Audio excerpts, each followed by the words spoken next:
Welcome to Manny's TV Talk, where we will talk about all of our favorite reality TV shows and news surrounding them. Grab a snack, a drink, and get comfortable because this starts now. Hello, everybody! Vanderpump Rules is back. Season 11, Episode 1. Let's get right into this. Hey, Raquel. I'm sure I'm like the last person you expected to hear from. I hope that you're doing okay. But as someone who knows Okay, you guys, I cannot believe how fast time goes by. It feels like I was just recapping Vanderpump Rules last season, and now we're already in season 11. So we are back. Last year, of course, was a whole other level of crazy as it relates to this show. So going into the season, I'm not expecting too much, but here I am torturing myself to watch Vanderpump Rules, and I say that because there's truly not a single person who I like in this show besides Lisa Vanderpump. So everyone else is gonna get dragged by me. Okay? So, but it was great though. I loved seeing the intro, you know that it's our time. Okay, I'm not gonna sing. But let's get right into this episode, okay? So we start we see Tom and Ariana's house, and Ariana is there. She's making herself a coffee.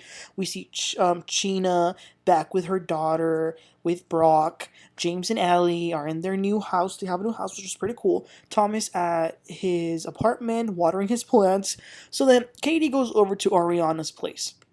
Katie's hair is even shorter than it was. And the place is full of flowers because it was Rihanna's birthday recently. Katie is there because her and Ariana are going to go shop for some stuff for the sandwich shop, which is still not open. But Tom is not there right now because he was in Switzerland filming that show where they go and climb mountains and stuff. So it already came out, but during this he was filming it. Ariana says that they don't communicate. They speak through a third party, which is their assistant. And she says that it's psychotic that he wants to buy her out the house and for her to move. She says that it's psychotic. And I can't deal with this because, first of all, it is both of their homes. So technically, none of them have to leave, right? So they are both equal owners of the house. But I will say, if the man is offering to buy you out, so he's going to give you the money, and I mean, you got a bunch of money from all the endorsements you did this summer, and you still not going? Yeah, listen, you don't want to go. Let's keep it real. So then we see James and Allie, who this girl gets on my nerves. She looks like the biggest clout chaser, but that's on her and on James. I don't care. They're building something, and he's talking about Tom, of course, and how hurt James was by Tom, blah blah. But I will say James seems more calm. And I hope he can stay like this throughout the whole season. Allie asks if he would ever be friends with Sandoval again, and James says, well, I haven't heard a single word from him, so I don't know. We see Scheana at home with Brock, and she's sitting in this couch, and as soon as she does that, she's like, oh my gosh, this couch gives me Sandoval flashbacks. Okay. Scheana says that she did reach out to Tom when a good mutual friend of theirs who was really close to Sandoval passed away. He never answered, and then she later found out that he actually blocked Scheana's number, her social media accounts, her sister, everything. And then Brock asks about Raquel, and Scheana says that she's heard that she's at that mental health facility, and she's going to be there for 72 days. Then we see Lala. She's in her apartment, and her mom has moved in with her, which is great because her mom is going to be able to help take care of Ocean, Lala's daughter. Lala's brother felt a little left out since his mom left and Lala was not with him, so he too moved to the same apartment complex, so where Lala lives. So that's pretty awesome that they're living all super close to each other. Lala then once again begins to trauma dump about her mistake, aka Randall. But honestly, I do hope that she can get over it because it looks like she's still very hurt. And she says that this situation with Randall has low-key made her doubt the entire male gender.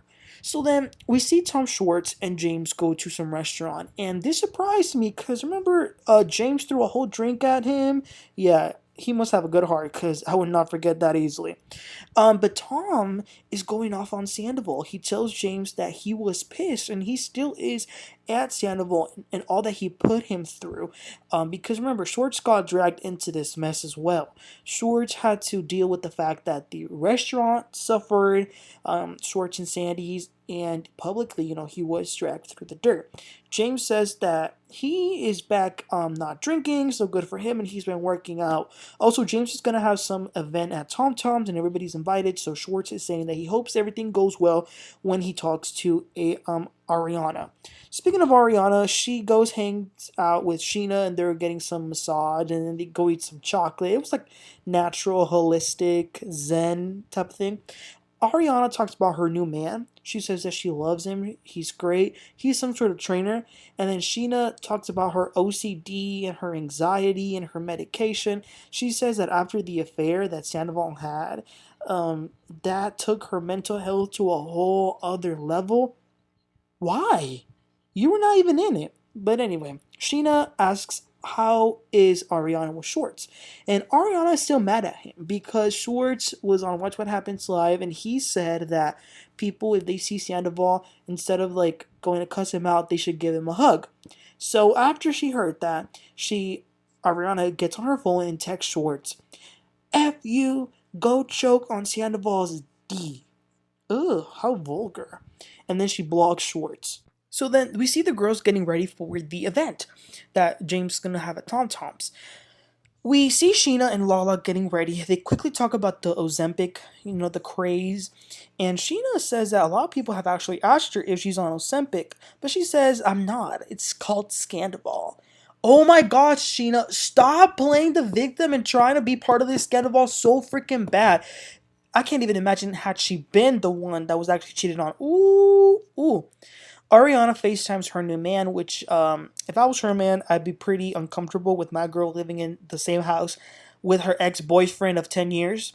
But she says that this is the first time that she's going to go to TomTom since finding out about the affair, because that happened that night she was there. But hopefully everything will go out and be good.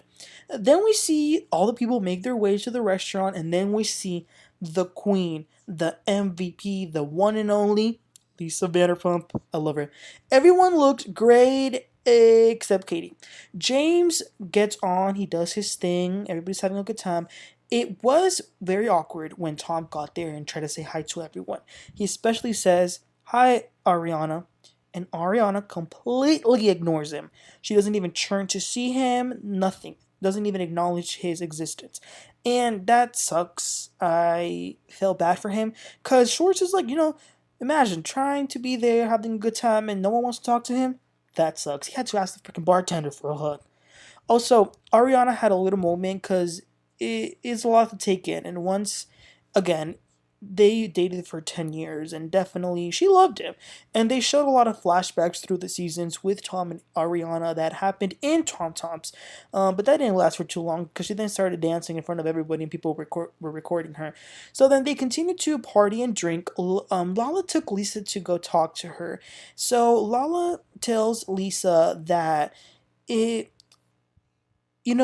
it did get to her when she heard Raquel's very last confessionals, in which Raquel said that if she didn't have Sandoval, she wouldn't have anyone. And Lala does relate to that in some way. And she did get emotional. And I just think that's honestly just being a compassionate person. And Lisa is surprised to hear that Lala was saying this. And she thinks that might be hopes for other people to have forgiveness in their hearts. Scheana then apologizes to Katie after all the mess that Scheana talked about Katie last year, which I guess after the Scandoval thing, they kind of just forgot about their beef, but we'll see how long that lasts. So then Lala Kent goes outside and she calls Raquel. Well, it wasn't a call, it was like a voice, one of those voice messages on Instagram DM. And she said, I would like to have a conversation with you. And yeah, and Raquel actually opened the message, so she did hear it. The day after the party, Katie goes to Tom's place to get the dogs. He, of course, is always annoying her. She does sit and talk to him a little, and he says that he honestly wants to be cool with Ariana again. Katie says, well, just call her. He says, she blocked me. But he definitely wants to be cool with her again. So then there is another girls' date with Lala, Ariana, Katie, and Scheana. The four of them. And they're just catching up, and then Katie tells Ariana that Schwartz told her that he misses Ariana. Ariana says, well, that's too bad for him. And Lala says, well, let me just play devil's advocate for a second. Have you thought that maybe Sandoval manipulated him too? And Ariana says that back in the day, she always wanted to be closer with Katie, but Sandoval would tell her to like stay a little bit away, like watch out. And Lala says, well, I too have been wondering if you like me or if you just tolerate me. Lala says that she feels like Ariana has a guard up, and sometimes Ariana shuts her out. And then Lala cries. The hell? Crying for someone's approval, I can never. Ariana says, no, no, I don't feel like that. I love you. So Lala says, well, thank you. But I do think that I should be honest with you. So Lala brings up, again, those last 5 minutes of Raquel's confessional and how she felt bad and that she sent Raquel a message. Everyone's shocked. Ariana is a little surprised. And in all fairness, Ariana did make a good point in her confessional. She said that if this were the other way around, Lala would be pissed if someone did that. I mean, Lala gets mad at people who were talking to Randall. Ariana says that to this day, Raquel and Sandoval are still sending each other packages, and Lala is about to say, well, my ex, and then Katie stops her and says, I get that, but like not everything applies to your situation with your ex, which low-key is true. Thank you, Katie. Then Scheana kind of like gaslights Lala and is like, but what Raquel did, you gotta remember. And Lala says, no, no, no, no, no, hold up. I'm not diminishing that stuff. Like, watch out. So I think that this definitely has made things awkward, and I wonder how this will end because I kind of see that maybe becoming something bigger. Then the last few moments of the episode are Sandoval, and he arrives home from his trip, and that's all we saw. So yeah, guys, that was all this episode. I really enjoyed it. I really did. I'm gonna admit it. It was good to see the people back. And yeah, I think the season's gonna be. It'll be interesting, and we're gonna be here talking about it. So let me know what were your thoughts in the comment section. What do you think about everybody? And one thing that does kind of like blow my mind is how everybody's like, "Oh my God, Sandoval hasn't texted me." When y'all literally obliterated him in the reunion, y'all think he's gonna want to talk to y'all? What the hell? But anyway, you guys, let me know your opinions. Please don't forget to like and subscribe, and I'll catch y'all next time. Y'all have a great one. Bye.